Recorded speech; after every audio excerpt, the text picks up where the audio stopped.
one video by Arbiter Ian that I did want to watch, but it doesn't really fit with the theme of today, which is Necrons. It's this video called How the Primarchs Got Their Names, Warhammer 40k Easter eggs. I wanted to watch this, but it doesn't really fit with the theme of today. So we could watch it and just forget that, you know, it's not Necrons related, but you know what I mean, right? Yeah. Well, let's just watch this. I think it would be interesting. There's also only 17 minutes on it, so how long could we possibly like react to this, right?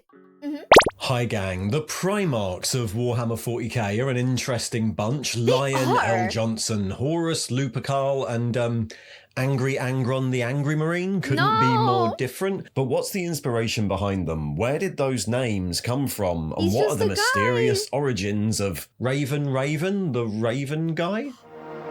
Wait, is his name Raven and not Crow? Have I been wrong this whole time?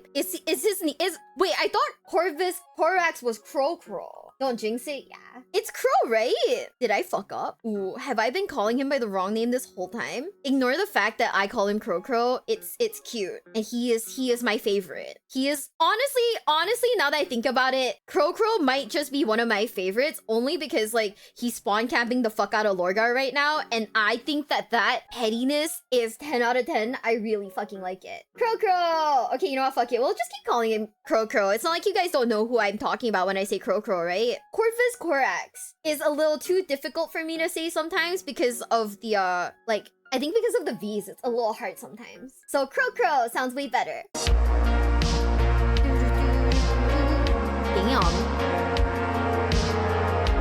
Damn, this beat, like, goes hard. So if you didn't know, 40k, especially old 40k, is littered with Easter eggs, references often jokingly to real-world history, events, or ancient mythology. The original writers were students of history and especially art history, and those influences are everywhere in the 40k background, from obvious historical analogues to Shakespeare references. My favorite part of history, Rambo, jungle fighters. That's my favorite part of history, chat. In this, the Primarchs are no different. The names of the 18 Primarchs who led the Space Marine legions were invented over a number of years. Some were even given their names before Primarchs were part of the background, originally being generals or imperial commanders. And many of those names are actually references to something else. Sometimes these references fit with their legion's backstory, and sometimes they don't. Sometimes the Primarch was given the name before the background for their legion was written, and sometimes the legion's background comes from the Primarch's name, so it's a mixed bunch.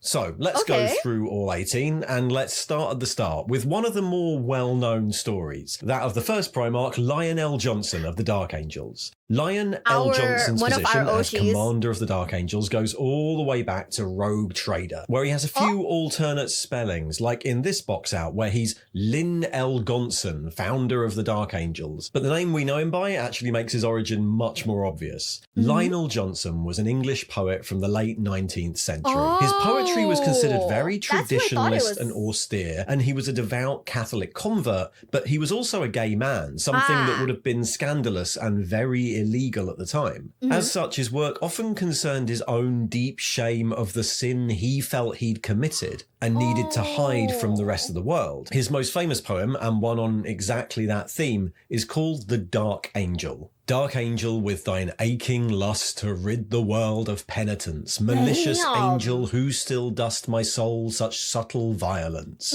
That's the first verse, but the poem carries on for much longer. I'll put a link below. But the connection to an intensely moralistic and monastic chapter who conceal a dark and shameful secret is pretty obvious. In 40k, the Dark Angels are obsessed with concealing knowledge of the Fallen, a faction of their legion that sided with Horus in the heresy, and which the chapter has spent the last 10,000 years trying to hunt down, lest anyone find out the truth. What's interesting here is that every loyalist legion had some elements who sided with Horus. So the thing the Dark Angels flagellate themselves about isn't uniquely that shameful, especially not from the position of 10,000 years later. It's their own beliefs that cause them to be so ashamed of ever having sinned, which actually makes them a really good analogy for Lionel Johnson. Can I be real? I actually did not know that. I don't think I've ever heard that mentioned before, but I genuinely had no idea. Shit. Once you put it like that, things make sense. Wow. I didn't know that. Huh. Anyway, how much of that was actually intended in the Rogue Trader days is questionable, but it's one of the few where Games Workshop attempted to change the name later to try and make the reference a bit less obvious. Apparently on the Primarch's homeworld of Caliban, another reference, Lionel Johnson means the Lion of the Forest, which suggests that over thousands of years of isolation, lion still means lion, but forests are called Johnsons? Okay, there's no second Isn't Primarch, Johnson so like moving a on, we have the bathroom? third Primarch, Fulgrim, but unfortunately, he doesn't get as much of a story. In world, he's meant to be named after a mythological water deity from his homeworld of Chemos, but that isn't a reference to anything in real life. The best I've seen is that it's a play on words from the Latin fulgur, meaning lightning or flash, which I guess makes sense. He is quite flashy. Fulgrim is also called the Phoenician, which is an Easter egg, but not the one you think. In his backstory, he does preside over an artistic renaissance on Chemos, which I guess you could see as like a phoenix rising from the flames, but that's not actually it. The Phoenicians were an ancient civilization that existed around the Levant in the 3rd and 2nd centuries BCE. They were called that by the nearby ancient Greeks who traded with them, and one of their most valuable exports was a very specific dye that couldn't be found anywhere else. A purple dye. So Fulgrim the Phoenician is actually a reference to the colour his legion's armour is. He's Fulgrim from those purple guys. That's... Onwards, we've got the 4th Primarch, Perturabo of the Iron Warriors. Now, the obvious thing here is to go, Perturabo sounds like perturbed. Maybe he's hesitant and a bit annoyed about it, but it's a bit cleverer than that. I'm not gonna lie, the whole Fulgrim thing, it's so simplistic that it's actually kind of funny to me. Is that weird? I mean, like, I guess, but also, like, wow, it's... You know what? No. It's okay. They haven't talked about Ferrus Manus yet. I'm not gonna talk about, like, things being too simplistic. I'm just bracing myself for, like, the Ferrus Manus, like, mention. And then I'm gonna be like, Lamau! Why? We're just gonna wait for it. The Iron Warriors are, of course, famed for their attrition tactics, able to withstand huge losses and just keep going. Perturabo was the motto of the British occultist Aleister Crowley, and roughly translated in Latin means I will endure, which absolutely makes sense. Crowley himself was active in the early 20th century, and after studying various occult beliefs, developed his own religion, Thelema, which evolved over his life. His work was then a huge influence on many of the New Age and new religious movements that came later during the middle part of the 20th century. On the face of it, his study of magic and the occult and his obvious charisma as a sort of cult leader might have made the name a better fit for a different Primarch, but then multiple biographers of Crowley have described him as being self-confident, brash, egotistic, highly intelligent, arrogant and cruel, capable of immense physical and emotional cruelty, and showing a blind arrogance, petty fits of bile, and contempt for the abilities of his fellow men, which, that's the guy. Stop, that's so on the money though, shit. I mean, that's kind of crazy. It's honestly very funny, kind of crazy, but wow, that is like insanely on the money, huh? Yep, that is Peter Turbo, our guy. Fits.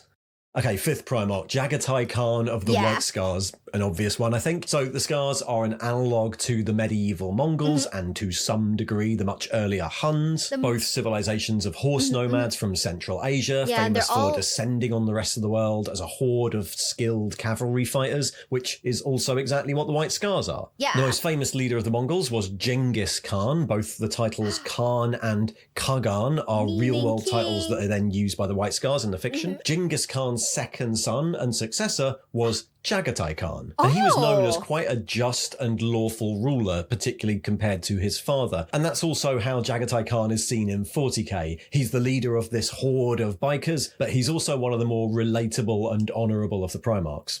Right, Leman Russ of the Space Wolves is next. Russ... Have you guys ever thought about how crazy it low-key is? That, like, everyone potentially has, like, some of, like, Genghis Khan's like DNA in them, cause like remember how like bro fucked, right? Like canonically bro fucked, so like there's like a possibility that all of us have like some of his DNA in it. Isn't that kind of insane? Well, wouldn't that make us like kind of related? Chat, would you like me as your like far removed like cousin, right? I actually like I know that like he had like an entire like strat with his like daughter and everything too. I don't want to relate to Miwa. Rude as fuck. Okay, never mind. Fuck you then. Shit. I've had worse cousins. Well, okay. You know, that's great. That's great. But like, you know what I mean, right? Like, man, it's kind of insane. I do like the real like life like lore of him, cause what was it? He had like this whole strat with his like daughters. Like his sons were all like warlords, right? Basically, but his daughters, what he'd do with the daughters is he would like marry his daughters off to like different like different clans and whatnot, and he trained his daughters to slowly take over their husbands like clans. So he ended up owning those clans, like, you know, by proxy. It's kind of like, it's honestly kind of like, wow, bro really fucking min-maxed everything, you know? Isn't that kind of crazy? This is one of the early ones. Both Russ and the Wolves went through a few changes in the early fluff before they settled on this whole Norse werewolf thing they have. Originally, Russ was just a human Imperial commander, and the Space Wolves were just a regular example Marine chapter. No longboats or ancient sagas in sight. So I would guess that the whole Viking thing actually stems from the authors working with the name they already had. The Russ were an ethnic group in early medieval Europe, prominent from the 9th to 11th century. They ruled over a state now known as Kievan Rus, which at its height covered a large part of Eastern Europe and would eventually lend its name to Russia, but they were actually descended from the Varangians, or Eastern Vikings, originally Norsemen from Sweden who'd settled along the Volga River. That makes sense, and that's the thread that leads them back to this guy and the whole Norse Viking theme. Interestingly, Space Wolf Terminator squads in 30k are called Varangir, probably a reference to the Varangian Guard, Rus mercenaries that served in the armies of Byzantium to the south. So the 7th Primarch, Rogal Dorn, has a little less to him. He appears for the first time in Realms of Chaos during the story of the Emperor battling Horus, but there's... Don't at me, but I'm not gonna lie to you guys, this art of him, very sexy. 10 out of 10. Not much else there. The best I could really find looking around wikis and things was that Dawn means stronghold in Old English and fist in Irish, so that kind of fits. There's also this idea that Rogal sounds a bit like regal, but that's a bit of a stretch to me.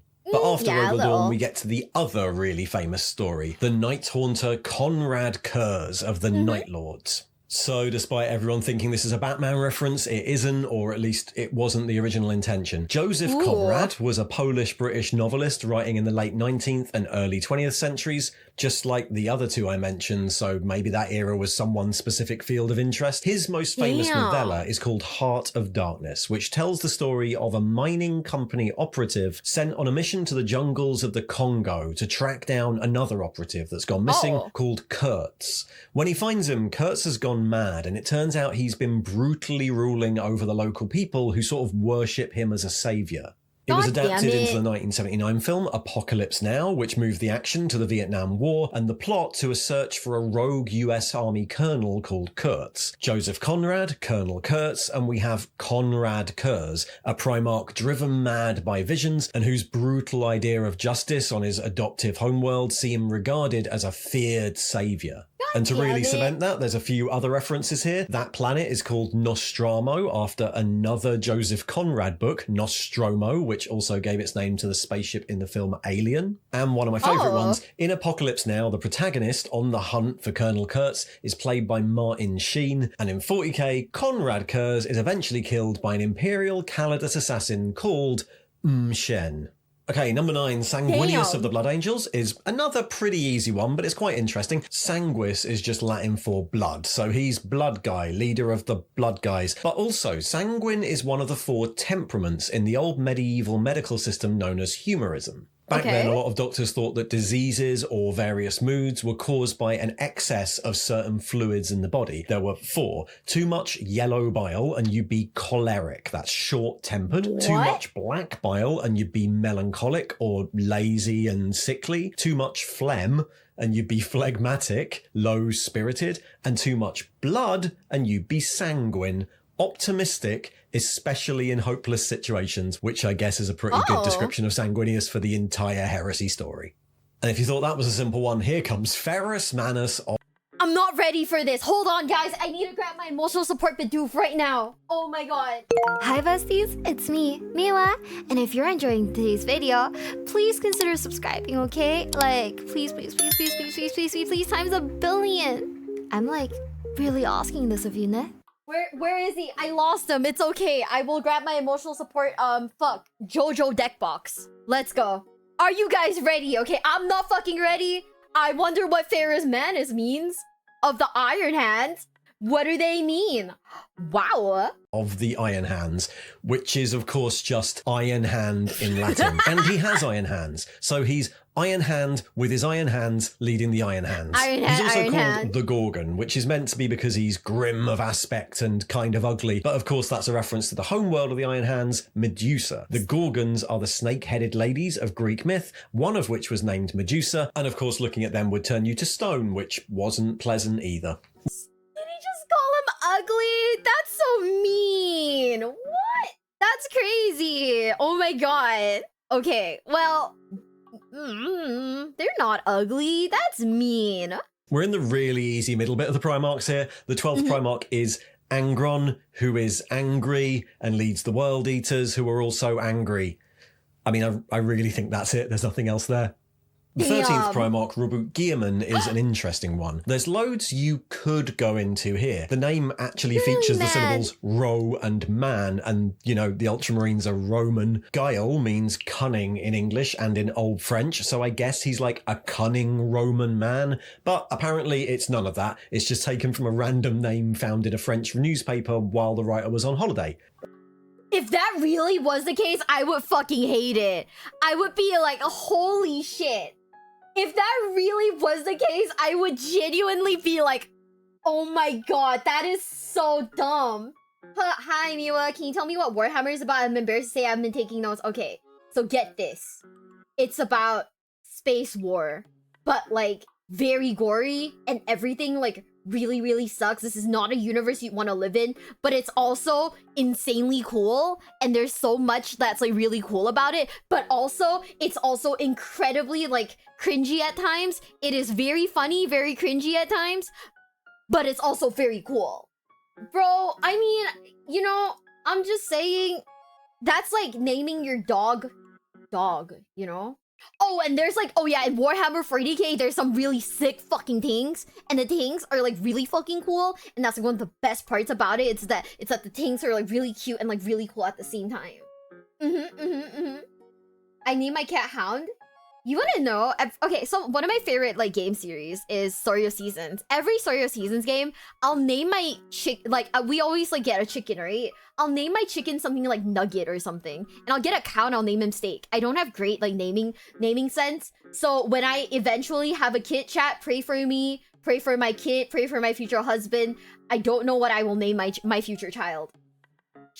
You know, so you know, hey. I'm gonna give them the Warhammer special, okay? I'm gonna give them the fucking Warhammer special. I'm gonna name them something incredibly obvious or obscure as fuck. Name your cat Tink. What if I name my kid Tink? Do you think I'd love him a little more if I named them Tink? Would that be funny? No, I'm kidding. I'm not gonna do that.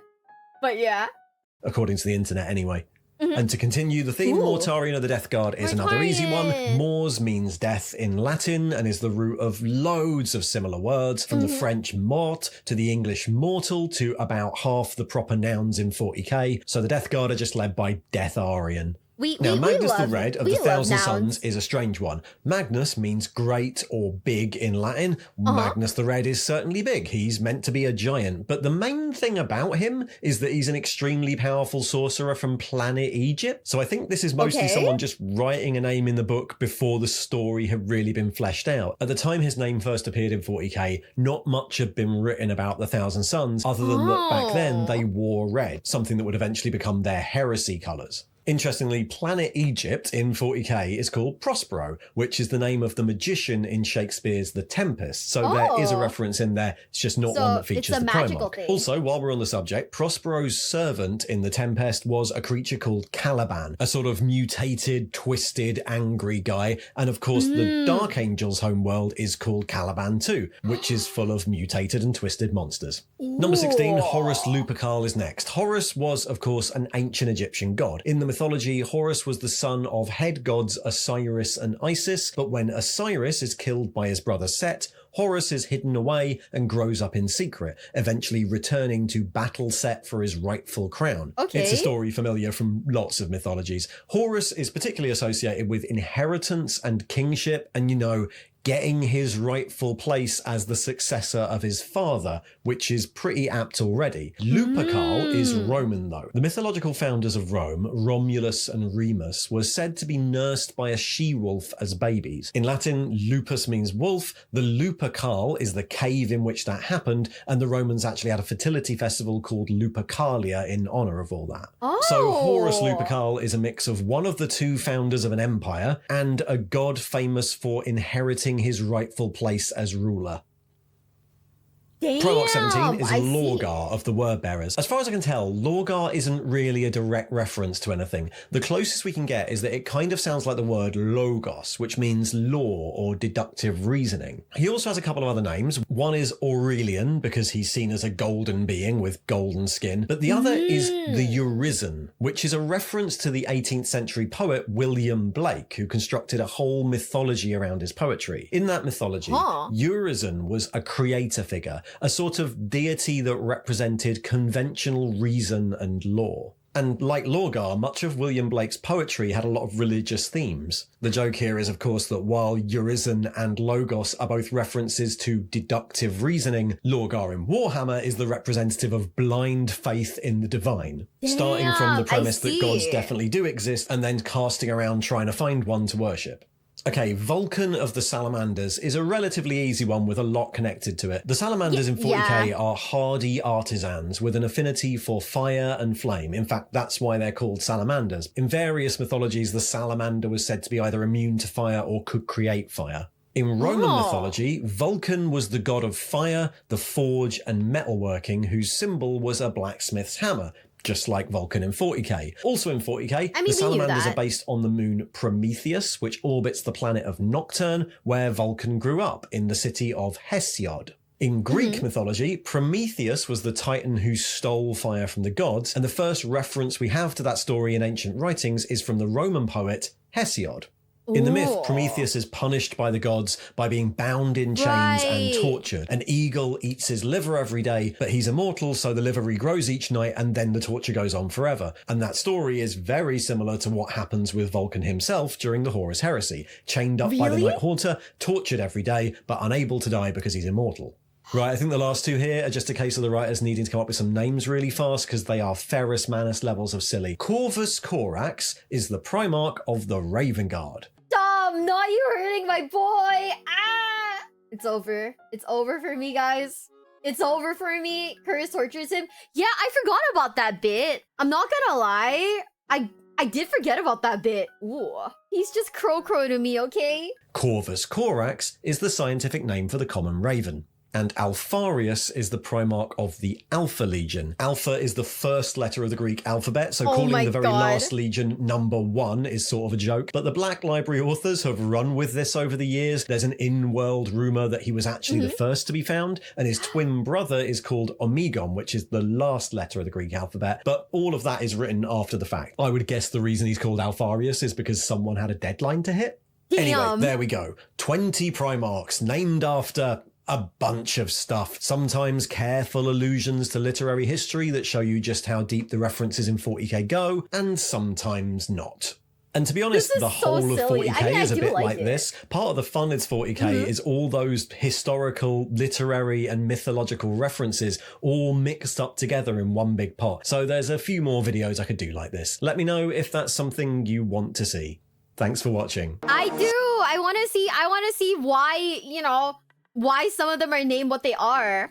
it's very, honestly, it's very interesting to me, even if like their names are just like really like basic and really silly. I still think that the videos like these are very entertaining. Like, oh, I get it now, but also at the same time, shit, like that's like me naming my, if I had a kid, that's like me naming my kid, I don't know, boy or something, whatever, or girl, you know? Like, it's so silly, it's so dumb, it's so, some of them are like, wow, they really thought about it. Some of them are like, you were trying to rush a deadline, you know? Yeah, let me have a kid and name my kid Guy, you know? Shit. It's so dumb. I do enjoy it though. It is so silly that it loops like I said about a lot of like Warhammer, right? It's so silly that it loops back into being very funny. It loops back into being low-key kind of cool and very funny. But you do have to admit though, that shit is like so edgy. It is very, very, very hilarious, right? We all have crunch homework moments. That's true.